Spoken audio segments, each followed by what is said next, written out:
The Galactic Naval Academy orbited the twin stars of Kepler, 442, a monument to interstellar cooperation that had stood for 3 centuries. Within its crystalline halls, cadets from 47 species trained together, learned together, and supposedly lived in harmony.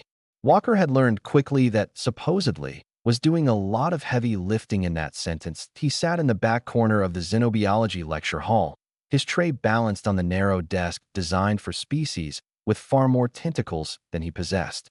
The meal was modest, reconstituted protein, some kind of vegetable matter that almost resembled Earth spinach, and a small container of what the cafeteria optimistically labeled fruit compote.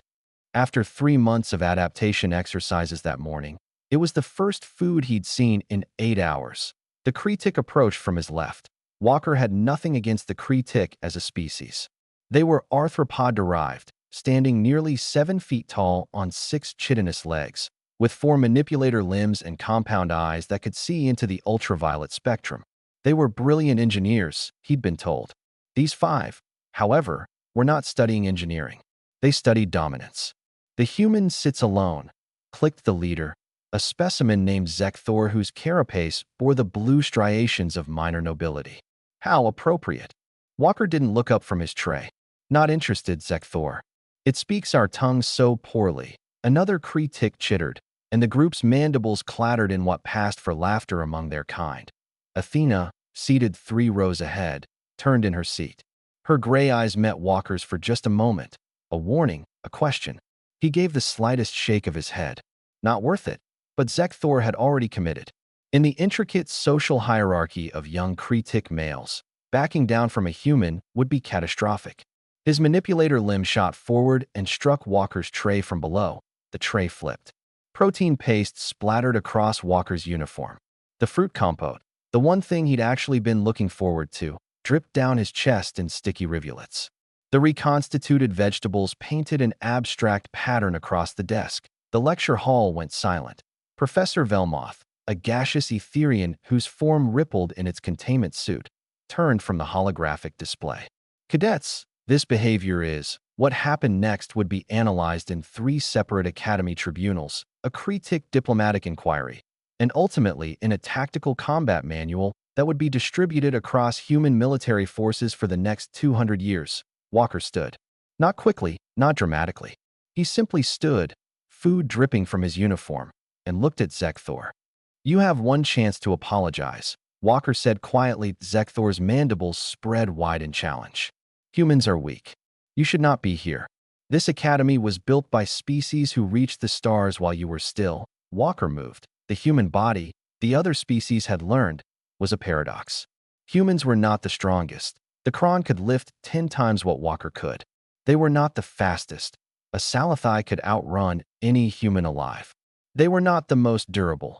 Kreetik chitin could stop small arms fire. But humans were persistent hunters who had evolved to throw projectiles with terrifying accuracy, to adapt to any environment, and to carry within their primitive frames a capacity for violence that millions of years of civilization had only barely restrained. Walker's first strike caught Zekthor's forward left leg at the joint. A hammer fist delivered with the full rotation of his hips.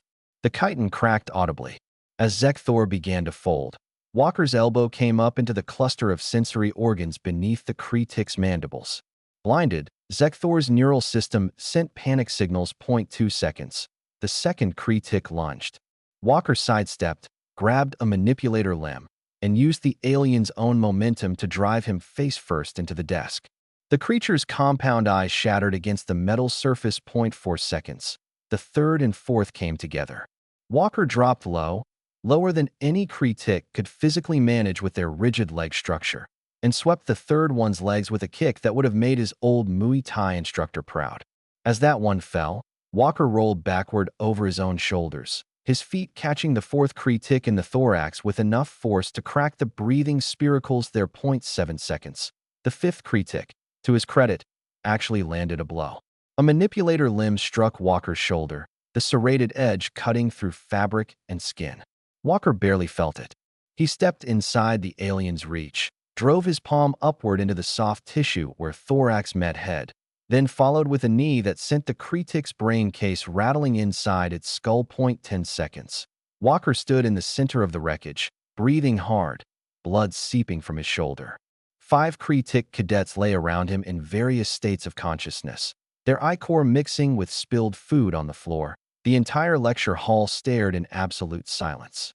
Academy Security to Xenobiology Hall 7. Professor Velmoth's voice rippled through the air. Medical emergency. Multiple casualties. Athena was already moving, her medical kit in hand. She reached Walker first, her fingers already assessing his shoulder wound. "You idiot," she whispered, but there was something else in her voice. Respect, maybe, or recognition. "He spilled my lunch," Walker said simply, as though that explained everything. And perhaps, in a way that the other species were only beginning to understand, it did. The tribunal convened 3 days later. Walker sat before a panel of 5 representatives from different species, each reviewing the security footage with what he assumed was their species' equivalent of disbelief. Cadet Walker, the Kron representative, rumbled, his massive form making the chair beneath him creak. "You neutralized 5 opponents in 10 seconds. 5 opponents who, according to our records, had an average of 15 centimeters and 20 kilograms advantage on you." "Yes, sir." The critic delegation has filed a formal complaint, suggesting that humans are too dangerous to train alongside other species.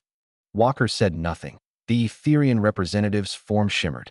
"However, we have also reviewed Cadet Zekthor's record. This was not the first such incident, merely the first with consequences. The Academy has a decision to make," the Salathai representative hissed, her forked tongue tasting the air. "Do we punish the human for excessive force?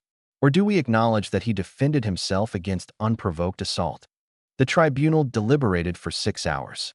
In the end, Walker received a formal reprimand for insufficient restraint in conflict resolution and was required to attend additional cultural sensitivity training. Zekthor and his companions spent 3 weeks in the ICU, their injuries severe enough that regeneration tanks were required.